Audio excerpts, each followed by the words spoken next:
ကိုချစ်လားလို့မေးလိုက်တဲ့ခါမှာကောင်မလေးကဖုံးကြည့်ရနဲ့မျက်နှာလည်းစူးပုတ်လို့လေတန်းလည်းမကြေမနက်နဲ့ဟာချစ်ပါရဲ့ဆိုမှပဲလို့ပြန်ဖြေရင်ယုံပါလား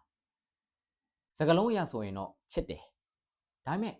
ခမရဲ့မသိစိတ်ထဲမှာသူငါ့ကိုတကယ်ချောချဲ့လားမသိဘူးငါဒါလေးမရတော့မှပဲငါ့ကိုစိတ်မရှိတဲ့လေတိုင်ကြီးနဲ့ပြန်ဖြေရဆိုပြီးတော့ဖြစ်သွားဖြစ်ကိုဖြစ်တယ်ဒါကဘာလဲဆိုလို့ရှိရင်ကိုယ့်ရဲ့မသိစိတ်ထဲကနေပြီးတော့73855ဆိုတဲ့ rule ကိုတုံးလိုက်လို့ပဲဒီနှစ်ခုကနှလုံးကနန်းပေးနေမှာမဟုတ်ဘူးเนาะ FBI ရဲ့ထိပ်တန်းတစားကညှိနှိုင်းရေးမှူး Chris Ford ပြောထားရှိတယ်လူတစ်ယောက်နဲ့တစ်ယောက်စကားပြောဆိုဆက်ဆံတဲ့အခါမှာသူတို့ပြောတဲ့စကားလုံးတွေက7%လေတံက38%သူတို့ရဲ့ body language ခန္ဓာကိုယ်အမူအရာ55%နဲ့ဖော်ပြပေးရတယ်ပြောချင်တာကကိုကတခြားတစ်ယောက်နဲ့စကားပြောလိုက်တဲ့အခါမှာသူတို့ပြောတဲ့စကားတွေပဲ view ဆက်ရမှာမဟုတ်ဘဲနဲ့သူတို့ပြောတဲ့လေတံတွေသူတို့ရဲ့ခန္ဓာကိုယ်အမူအရာတွေဒါတွေရောပါ view ဆိုင်ဖို့လိုအပ်တယ်ကိုပြောပြောင်အေးဆေးဆေးလေးပြောနေရလားစိတ်မရှိတဲ့လေတံကြီးနဲ့ပြောနေရလားဒါမှမဟုတ်လို့ရှိရင်ရွဲ့ပြောနေရလားမျက်နှာအမူအရာတွေလက်ဟန်ခြေဟန်တွေမျက်လုံးအနေထားဒါတွေအကုန်လုံးကို view ဆိုင်ဖို့လိုအပ်တယ်တကယ်လို့တစ်ဖက်လူပြောတဲ့လေတံနဲ့သူတို့ရဲ့ body language ကသူတို့ပြောတဲ့စကားနဲ့ကိုက်ညီမှုမရှိဘူးဆိုလို့ရှိရင်ဒီလူကလိန်နေရလားဒါမှမဟုတ်လို့ရှိရင်ယုံကြည်မှုမရှိရလားတခုခုဖြစ်နိုင်တယ်ဥပမာဗျာခမရတထေးဆိုပါစို့အလုံးမှာမောင်ဖြူဆိုတဲ့ကောင်လေးကိုအလုပ်ခိုင်းလိုက်တယ်မောင်ဖြူမင်းဒီ project ကို9ရက်အတွင်းမှာပြီးအောင်လုပ်ပေးနိုင်လားဆိုမေးလိုက်တယ်ဆိုပါစို့ဒါကိုမောင်ဖြူကလည်းမျက်လုံးကလည်းဟိုကြည့်ဒီကြည့်နဲ့အတန်းလည်းတုံတုံရင်စိတ်ကလည်းပါလို့မပါလို့ဟုတ်ကဲ့ရပါတယ်ခမရဆိုပြီးတော့ဖြေလိုက်ရင်ခမရယုံပါလား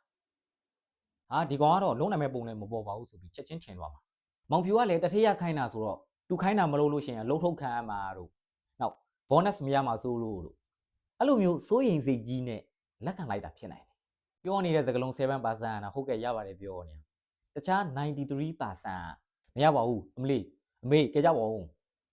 ဒါမျိုးတွေပြောနေတာဖြစ်နိုင်တယ်ဒါဆိုရင်ဘယ်လိုလုပ်ကြမလဲနံပါတ်1စကားလုံးနောက်ကိုပဲမလိုက်ပါနဲ့ခုနလိုပုံစံမျိုးဆိုလို့ရှိရင်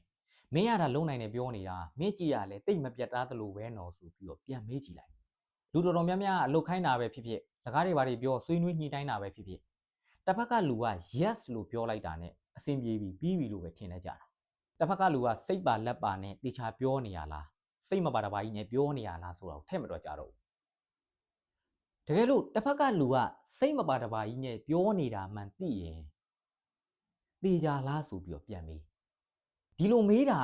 တစ်ဖက်ကလူကအင်းတင်းလုံနေတာကြီးကနေပြီးပျောက်သွားအောင်ကူညီပေးမောင်ဖြူမင်းဒါလေးလုပ်ပေးနိုင်လားဟုတ်ကဲ့လုပ်နိုင်ပါတယ်တေချာလားဟုတ်တေချာရဲ့ဆရာဒါမျိုးဖြစ်တယ်ဒါမှလည်းနှစ်ဖက်စလုံးရဲ့ယုံကြည်မှုတွေကပိုးခိုင်ပါလားနောက်တစ်ချက်ကလေတောင်တတိထားပါကျွန်တော်ခုနပြောခဲ့သလိုပဲတစ်ဖက်ကလူကစိတ်မပါတပါကြီးနဲ့ပြောနေရလားဒါမှမဟုတ်လို့ရှိရင်တေချာပြောနေရလားဥပမာလေးနဲ့ပြောပြမယ်ကိုယ့်ဘက်ကမှန်းနေတယ်ကိုကအမှန်တရားကိုပြောနေတယ်ဆိုလို့ရှိရင်တော့မှပဲကိုလေတိုင်ကြီးကရန်လိုနေတဲ့လေတိုင်ကြီးဖြစ်နေလို့ရှိရင်တစ်ဖက်လူကလက်ခံမယ်ထင်လားလက်ခံမှာမဟုတ်ဘူးလေတိုင်ကလည်းရန်ရေးကြည့်ရနော်နောက်တစ်ခုအရေးကြီးကိစ္စတွေအရေးကြီးတဲ့စကားတွေကို online ကနေပြောရတော့မယ်ဆိုလို့ရှိရင်ဖုန်းခေါ်ပြီးတော့ပြောမှာလားဒါမှမဟုတ်လို့ရှိရင်ဗီဒီယိုကောခေါ်ပြီးတော့ပြောမှာလားဗီဒီယိုကောပဲခေါ်မှာပေါ့ဗီဒီယိုကောခေါ်တာဖုန်းပြောတာထက်ပိုပြီးတော့ထိရောက်တယ်ဖုန်းပြောလို့ရှိရင်စကားလုံးနဲ့လေတံတွေကိုပဲကြားရတာဗီဒီယိုကောခေါ်လိုက်လို့ရှိရင်စကားလုံးရောလေတံရော body language ရောဒါတွေအကုန်လုံးကိုမြင်ရတယ်အဲဒါကြောင့်တစ်ဖက်လူနဲ့စကားပြောတာပဲဖြစ်ဖြစ်ကိုယ့်ဘက်ကနေစပြောတာပဲဖြစ်ဖြစ်စကားလုံးတွေလေတံတွေနောက်ကိုယ့်ရဲ့ body language ခန္ဓာကိုယ်အမူအရာတွေကို view ဆိုင်ဖို့လိုအပ်တယ်အခုဒီဗီဒီယိုကြည့်နေရလို့ဆိုလို့ရှိရင်ရောစကားလုံးတွေထက်လူတစ်ယောက်ရဲ့အမူအရာကိုကြည့်ပြီးတော့ဒီလူကတော့ကိုယ့်ကိုလိန်နေတာလားကိုယ့်ကိုတကယ်ပြောနေရလားဆိုပြီးခံစားမှုတဲ့အဖြစ်အပျက်မျိုးရှိလားကိုယ့်ဘက်မှာရေးခဲ့ပြီပေါ့ဗီဒီယို like လုပ်ပြီးကျွန်တော်နောက်ထပ်တင်တဲ့ဗီဒီယိုတွေလွတ်မသွားအောင်လဲ channel ကို subscribe လုပ်ပေးခြင်းဖြင့်ကူညီပေးခဲ့လို့ရပါတယ်အားလုံးကျေးဇူးတင်ပါတယ်ကျွန်တော်တို့နောက်ဗီဒီယိုလေးမှာပြန်လည်ဆုံတွေ့ကြတာပေါ့